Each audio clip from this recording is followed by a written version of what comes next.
o imposto, o ICMS é não cumulativo, compensando-se com o que for devido em cada operação relativa à circulação de mercadoria, prestação de serviço de transporte interestadual e intermunicipal e também serviço de comunicação. Então, ele é não cumulativo, compensando-se com o montante cobrado, isso em cada operação. Montante cobrado nas operações anteriores pelo mesmo ou outro estado. Então, o imposto é não cumulativo, ele compensa a cada operação com o montante cobrado na operação anterior. Isso no mesmo estado ou por outro estado. Para a compensação, que a gente falou no artigo anterior, é assegurado ao sujeito passivo o direito de creditar-se do imposto anteriormente cobrado nas operações que tenha resultado a entrada de mercadoria, seja essa entrada real ou simbólica, no estabelecimento, entrada no estabelecimento, inclusive a destinada ao quê? A uso, consumo, ativo permanente, ou recebimento de serviço de transporte, interestadual e intermunicipal de comunicação.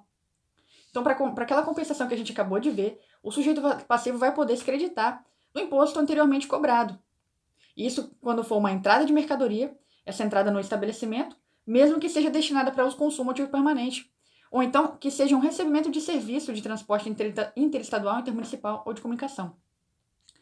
Não dão direito a crédito o quê? Entrada de mercadoria ou então utilização de serviço que resultar de operação ou prestação isenta ou não tributada. Ou que se refiram a mercadorias e serviços alheio à atividade do estabelecimento. Então, você não vai poder acreditar, não pode acreditar se for uma entrada de mercadoria que decorrer de uma prestação ou uma operação isenta não tributada. E também aqueles que se refiram a um serviço alheio à atividade do estabelecimento. Isso não dá direito a crédito.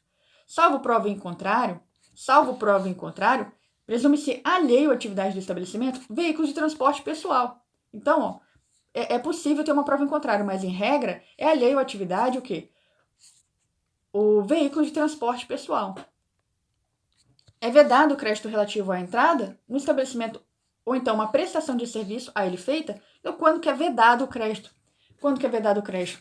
Seja na entrada ou então seja na entrada do estabelecimento, ou seja então na prestação de serviço. Bom, é vedado então para a integração ao consumo em processo de industrialização ou produção rural. Quando? Quando a saída do produto resultante não for tributada ou estiver isenta do imposto, tá? Exceto se tratar para uma saída no exterior, ou seja, exportação. Então, você não pode acreditar quando estiver falando de uma integração ao consumo no processo de industrialização ou produção rural, seja industrialização ou produção rural, quando essa saída resultante não for tributada ou estiver isenta. Mas ele traz uma ressalva aqui para a exportação. Na exportação, então, você pode sim acreditar.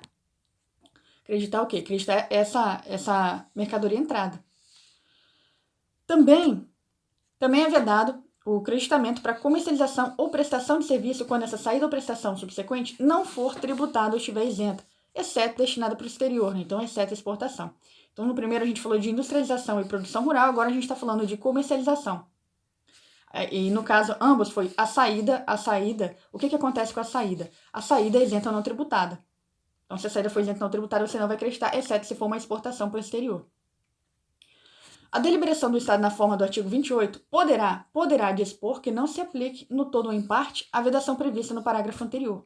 Bora dar uma lida aqui nesse artigo 28. O artigo 28 foi vetado. Mas eu acho que ele está falando dessa deliberação aqui, ele está falando do CONFAS.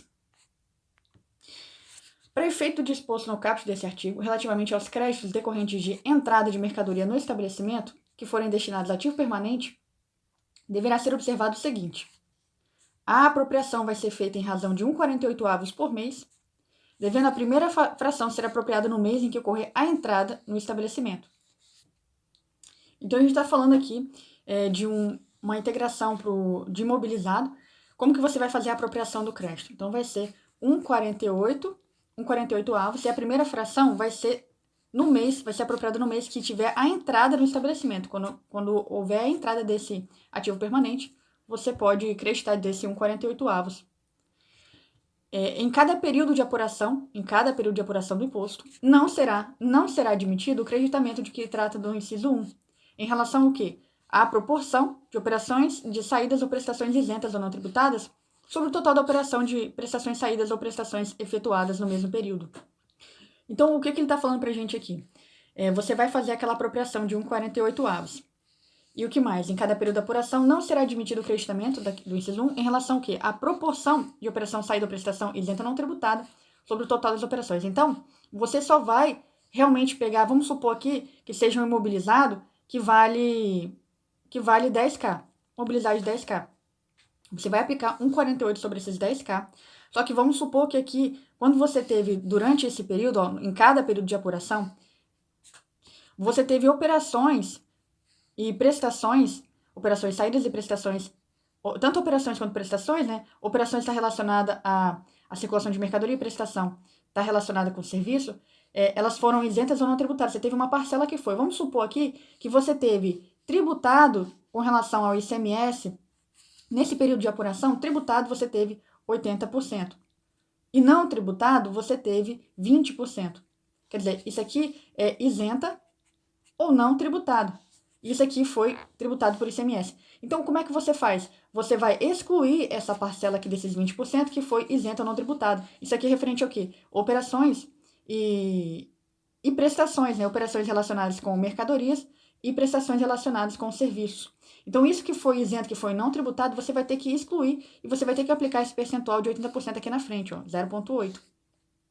Então, você vai fazer 1,48 avos sobre 10 mil e depois você vai aplicar os 80%.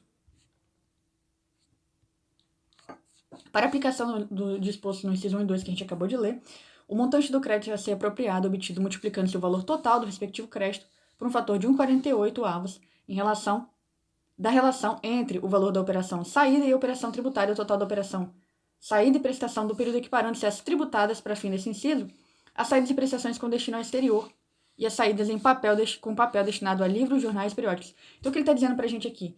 Que a gente vai colocar naquele percentual de tributado, mesmo que não tenha sido tributado, se você está falando de uma exportação para o exterior. Porque quando você manda para fora, você manda para o exterior, e isso não é tributado por ICMS. Mas mesmo assim você vai calcular como se tivesse naquele percentual que foi tributado. O quociente de 1,48 avos será proporcionalmente aumentado ou diminuído pro rata de caso o período de apuração seja superior ou inferior ao mês. Daí ele está explicando para a gente aqui que o período de apuração não necessariamente vai ser um mês. Bem, o que ele está falando para a gente aqui? Aquele quociente de 1,48 avos vai ser proporcionalmente aumentado ou diminuído pro rata de caso esse período de apuração seja superior ou inferior ao mês. Bom, então, ó, o que a gente tem que pensar?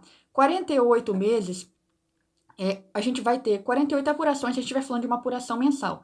Agora, se a gente estiver falando de uma apuração, por exemplo, aí, bimestral, então tá, vamos colocar aqui, 48 meses. Se a gente apura isso aqui mensal, ele vai ser 48 meses. Mas, se a gente estiver falando de uma bimestral, a gente vai ter que dividir esse valor por 2. E daí a gente vai ficar com 24 apropriações aqui. Então, a gente vai ficar com 1,24, a nossa fração muda. Bom, e se a gente está falando de uma apropriação semestral, a gente vai dividir isso aqui por 6. Então, a gente vai ter 8 apropriações só. Então, ele está explicando para a gente que não necessariamente esse período de apropriação vai ser mensal. Aliás, esse período de apuração vai ser mensal. Ele pode ser bimestral, semestral, ele pode ser até inferior ao mês. Então, você vai ter mais apropriações nesse caso, né? A hipótese de alienação dos bens do ativo permanente antes de decorrido o prazo de 48 horas, contados da data de sua aquisição, não será admitido a partir da alienação ou creditamento de que trata este parágrafo em relação à fração que correspondia ao restante do quadriênio. Então, se houver uma venda desse ativo permanente, desse imobilizado, antes dos 4 anos, 4 anos aqui são exatamente os 48 meses. Antes desses 4 anos, contado da data de sua aquisição, não será admitido, a partir da data da alienação, o creditamento de que se trata este parágrafo, em relação à fração que corresponde ao restante quadriênio. Então, a partir do momento que você vendeu, você não pode mais se creditar desse valor desse imobilizado. Serão objeto de outro lançamento, além do lançamento em conjunto com os demais créditos, para efeito da compensação prevista nesse artigo e no artigo 19, em livro próprio ou de outra forma que a legislação determinar para aplicação do disposto do inciso 1 a 5 deste parágrafo que a gente acabou de ler. Então, serão objeto de outro lançamento, além do lançamento em conjunto com os demais créditos para efeito de compensação, em livro próprio ou de outra forma que a legislação determinar. Então, vai ter que fazer lançamento sobre isso. Ao final do 48º mês, contado da data da entrada do bem no estabelecimento, o saldo remanescente do crédito vai ser cancelado. Então, quer dizer, o que importa mesmo aqui, ó, é que esse período de 4 anos, tá? Encerrou os 4 anos, ou seja, 48 meses, 48 dividido por 4, dá 12 meses. Enfim, a gente tem 4 anos aqui nesses 48 meses. Então, passaram 4 anos, você vai cancelar aquele saldo que ele tiver ali no seu ativo imobilizado, você não vai poder aproveitar.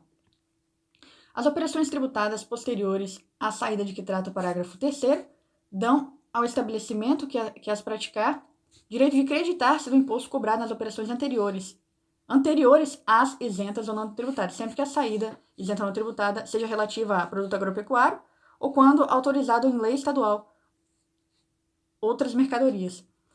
Bom, aí o parágrafo 3º falava que era vedado o crédito relativo à mercadoria entrada no estabelecimento ou prestação de serviço para integração ou consumo no processo de industrialização, produção rural, comercialização, prestação de serviço.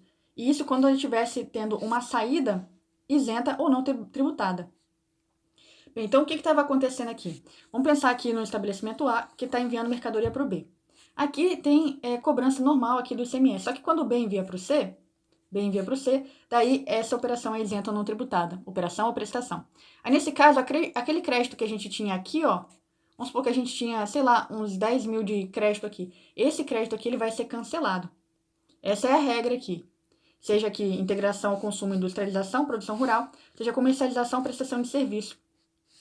Se a posterior saída ou prestação subsequente for não tributada ou for isenta, você cancela aqui o crédito anterior. Essa é a regra. Bem, agora no caso aqui, a gente tem uma operações tributadas posteriores às saídas que a gente acabou de ver, né? A gente até fez o mesmo desenho que eu coloquei aqui, dão ao estabelecimento que as praticar o direito de creditar-se do imposto cobrado nas operações anteriores, aqui essas operações anteriores, às isentas ou não tributadas, que está na segunda parte aqui. Então, na primeira parte, você tinha, sim, uma cobrança de ICMS aqui, de A para B. Agora, de B para C era isenta não tributada.